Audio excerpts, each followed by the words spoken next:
Dream's character on the Dream SMP has always been quite confusing. Many people have spent a lot of time researching and trying to understand Dream's character, and many videos, posts, and theories have been made on the topic. While I do believe that many of these are at least somewhat correct, there always seems to be quite a lot missing. All the unknowns have been nagging at me for a while, and I've finally decided to make a video about it.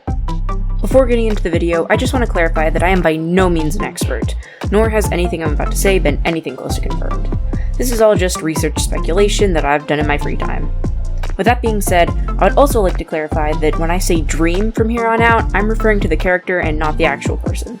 This goes for any other characters that I mention. At the end of the day, the Dream SMP is just a Minecraft roleplay server. Everything I'm going to be talking about today is referring to characters, and not the actual people unless I specify otherwise. With all that out of the way, let's get into the video! I think it's quite safe to say that Dream has a god complex. He has displayed a very narcissistic attitude as well as outright calling himself a god on many occasions, such as in the prison with Tommy. With this information in mind, it can help us to understand his character, motives, and beliefs a bit better. People who have god complexes often believe themselves to be above and worth more than everyone else. This doesn't necessarily mean that they believe that everyone else is worthless, but it likely means that they believe that they're, in some sense, a higher being, that they're greater than everyone else, and that everyone else is a bit lesser than them. This doesn't mean that they outright believe themselves to be a god, although it can. However, that definitely does seem to be what's going on with Dream. This likely contributes to why Dream is so keen on being in charge of everything and ruling on the Dream SMP.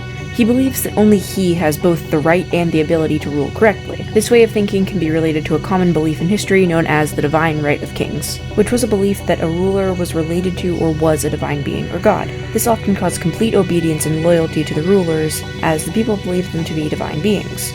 An example of this would be in ancient Egypt. So with this knowledge, we can definitely determine that Dream's extreme god complex causes him to consider himself to be a nearly godlike being, therefore making him believe that he and only he can rule over the SMP. I think it's pretty obvious that Dream has a few screws loose, to say the least. He may not have started out this crazy, but he's definitely there now. His recent behaviors have led many to believe that he's a psychopath, and it doesn't exactly take a genius to tell that they're probably right. While there are many examples I could give of his behaviors to prove this, I think some of the more recent events prove my point quite well. For instance, Dream killed Tommy just to prove a point to him that the revive book was indeed real.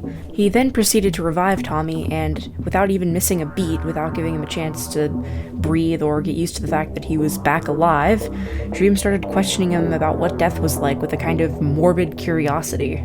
He put Tommy through the trauma of death just to prove a point, and then immediately started asking him questions about it. That sounds like a psychopath to me. If you're not quite convinced though, allow me to give you another example. Dream had a room where he planned to store everything anyone ever cared about in order to have total control over everyone. He also said that he had to lose attachment to everything and everyone he ever cared about. In his own words, he had to lose everything to gain everything. And yet another example of this man being entirely insane was the main reason that he kept Tommy alive in the first place, the fact that Dream simply enjoyed playing with Tommy. He seems to find some cruel joy in using everyone as puppets, and seems to view life as just one big game of chess.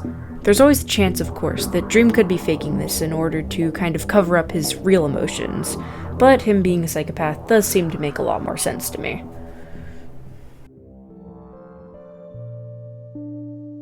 It's quite likely that Dream is Machiavellian.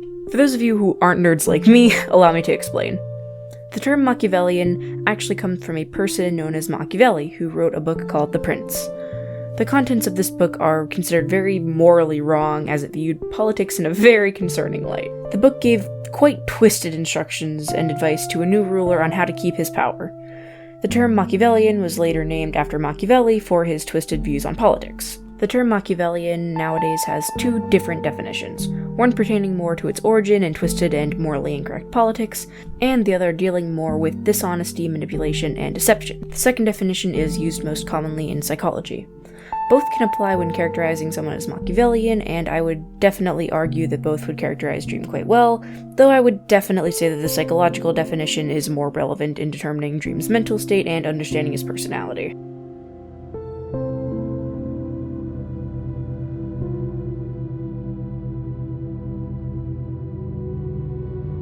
Now, for those of you who are into psychology, you may have already picked up on the fact that I mentioned 3 personality types that are used quite often in psychology. narcissism, psychopathy, and Machiavellianism. These personality traits actually have quite a lot in common, and because of that, they have a shared term that includes all three of them: the Dark Triad.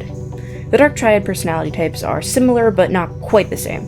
A person who has one or more of these personality traits is considered to be a member of the Dark Triad. People with Dark Triad personality types are known for having an extreme lack of empathy, with one of the personality types, psychopaths, actually being almost completely defined by a lack of empathy. But what would happen if these personality types, these Dark Triad members, were given just a hint of empathy? Could a personality trait like that even exist? Well, yes, it can, and it does. The Dark Empath. I'd like to give a brief disclaimer that being a Dark Empath does not automatically make someone a bad person. I do not wish for this part of the video to spread any ill messages about Dark Empaths, as they have powerful abilities for manipulation, but that does not automatically mean that they use it for evil purposes. While they certainly can, this does not mean that they are automatically bad people. Many Dark Empaths are actually fantastic people and want to do good for the world. I would also like to say that the research on Dark Empaths is still quite new, there's still a lot being done with it, and we still quite likely have a lot to learn about Dark Empaths, so some of the information here might be incorrect, and if you're watching this video years later, it might be a tad bit outdated. With all that out of the way though, let me start to explain to you guys what a Dark Empath actually is. Dark Empaths are essentially a blend of the Dark Triad personality types and just a bit of empathy.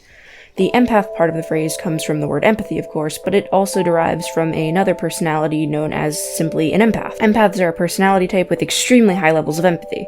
Empaths tend to take in the emotions of people around them, kind of subconsciously absorbing emotions, kind of like a sponge.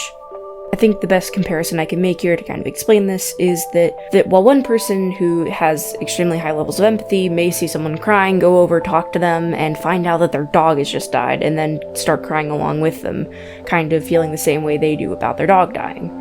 But an empath, on the other hand, would see someone crying and almost immediately start crying themselves before even knowing what's going on or why the other person is crying, regardless if that other person is a friend of theirs or if they're a complete stranger. This certainly isn't all there is to empaths, but I think it's the best explanation I can give to people who aren't quite as educated on the subject. If you have any questions, you can feel free to ask in the comment section and I'll answer to the best of my ability, but once again, I'm no expert. Dark Empaths are somewhat a dangerous mix of both the Dark Triad personality types and empaths. Kind of. You see, empaths are people who score high in both cognitive and affective empathy. Cognitive empathy is essentially someone's understanding of others' emotions, intentions, and desires, whereas affective, also known as emotional empathy, is a person's ability to share the emotions of others and kind of allows empaths to actively read and understand emotions and then portray them themselves. Empaths also score really low in Dark Triad personalities. Dark Triad personalities, on the other hand, score high in, well, Dark Triad and low in cognitive and affective empathy. Dark Empaths, on the other hand, score high in both Dark Triad and empathy, however, they only score high in cognitive empathy. They score low in affective empathy. This means that they have the Dark Triad personalities and the ability to know how you feel and what you want, yet they don't feel the emotions that you're feeling, so they likely won't feel bad for exploiting you. This makes them very powerful manipulators, and that's why I believe that Dream could very well be a Dark Empath. In many ways, Dream and Wilbur may seem very different, and they are, but surprisingly, they do actually share a personality type. Let me explain. There are a few personality type indicators out there that are used fairly commonly. This includes the quite popular MBTI, also known as the 16 personalities, and quite a few others. However, for this we're going to be using enneagrams. Enneagrams are a fairly easy to understand type indicator that operates on 9 main types. These types also have wings, which further elaborate on the type, where wings are kind of a secondary indicator. Here's an example to help you understand a bit better. If you're a type 5, you can either be a 5-wing 6 or a 5-wing 8. Your wing is determined by which of the other 2 potential wings you scored higher in. Here's another example. If I were a type 2 and I had a higher type 3 than a type 1, that would make me a 2-wing 3. Enneagrams can be quite useful when determining things like beliefs, goals, fears, and desires. So it can be quite useful to determine the enneagram type of a character. With this in mind, you might be wondering what type Dream is and how this relates to Wilbur. Well, Wilbur the person, not the character, has actually told us his character's enneagram type. Sort of. On livestream, Wilbur the person mentioned that his character was based off of the song 8 by Sleeping at Last. The song was created as part of Sleeping at Last's album Atlas 2, which, by the way, is really good. Please go listen to it. I'll be linking the album in the description or in the pinned comment so you can go listen to it. Not sponsored. Okay, anyway, in Atlas 2 they wrote one song based on each of the Enneagram types. This song 8 was based off of type 8.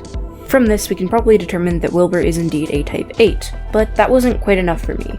I decided to look into the type 8 wings, and within the first few minutes of taking a look at these types, I was pretty much able to determine quite quickly that he was an 8-wing 7. The description matched him very well. Take a look. 8 with a 7-wing fears being controlled by others. They dislike authority figures and prefer to work alone. Their basic desire is to remain in control of their own lives. They also want people to be free and are often advocates for the less able. Nonconformists defend themselves by denying vulnerability, and therefore avoid situations that may leave them exposed or defenseless. All of this seems very character Wilbury to me, but if you have any doubts, I'll be leaving a link to the 8-wing 7 page in the description. Though I was quick to determine Wilbur as an 8-wing 7, I decided it would be good to at least take a look at the 8-wing 9 page. After all, what's the problem with a little extra knowledge? And I could end up being wrong, it may fit him even better. Who knows? Upon reading the page, I immediately thought of Dream. Take a look. 8 with a 9-wing fears being controlled by others. They avoid situations in which they may have less control, generally preferring to be in a position of leadership. Their basic desire is to guard themselves against threats and control their own destiny. They may express this by asserting independence at a young age. Diplomats defend themselves by building emotional walls and denying vulnerability, subconsciously believing that to be too emotional may make them seem weak. I found this all very interesting because looking at the Enneagram types, both Wilbur and Dream hate being controlled by others, but they handle this in very different ways. Wilbur seeks to be free and guide others to the same freedom, whereas Dream wants to be the one in control. Once again, if you have any doubts, I'll be linking the page in the description, but please allow me to briefly explain. It's very clear that Dream dislikes being under another person's control or at their mercy, and to avoid these situations at all costs, he seeks to be the one in control at all times. He also makes an effort to constantly shield his emotions and feelings from everyone else in order to not be vulnerable. In fact, in a past livestream, when Dream, the person, was asked to describe his character, he said that he was quite reserved and that he did not like to show his emotions. This could somewhat tie into why Dream wears the mask. While it can definitely have something to do with an intimidation factor, that probably wouldn't justify constantly having your sight blocked, and I think it would be more reasonable to assume he wears the mask in order to farther shield his emotions. Smile masks, as well as smiles and masks in general, are often used to symbolize people hiding or shielding their emotions from others. It would also provide a physical shield from emotions because people would be unable to see his face and therefore unable to see the expressions that he's making, which is fairly important in determining emotions. And in case you're wondering if the mask is canon, it is. During one of Tommy's prison live streams, Tommy asked Dream why his face looked like that, and Dream responded that it was a mask. So yeah, the mask is canon. I do want to briefly comment on the fact that 8-wing 9s are often considered to have a more laid-back and relaxed attitude than the 8-wing 7s, and I don't think I would call Dream laid back or relaxed by any means. However, I would like to say that he was probably more comfortable and relaxed before Tommy came around, and he's likely due to this now due to the constant threat of him being potentially about to lose power due to Tommy's shenanigans. Another thing I'd like to mention is that 8-wing 9s are also known to lose their tempers, and I think we can all remember a couple of times where Dream lost his temper.